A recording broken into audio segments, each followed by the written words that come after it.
Ahli Parlimen Kepong Lim Lip Eng tampil mempertahankan Menteri Pelancongan Seni dan Budaya Tiong Keng Sing.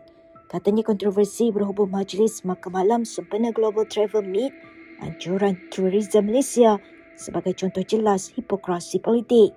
Lim menyifatkan desakan supaya Tiong meletakkan jawatan sebagai tidak wajar dan bermotifkan politik. Menurut Lim, Majlis Makan Malam sempena Global Travel Meet yang dianjurkan oleh pihak industri dan sektor swasta bagi menarik pelaburan serta perjanjian perniagaan berskala besar. Lim berkata keputusan Tiong membenarkan pihak swasta mengambil alih penganjuran adalah mengurangkan perbelanjaan kerajaan. Lim bagaimanapun tidak mengulas mengenai penyediaan minuman beralkohol yang menjadi perdebatan ramai kerana membabitkan majlis dikaitkan dengan agensi kerajaan.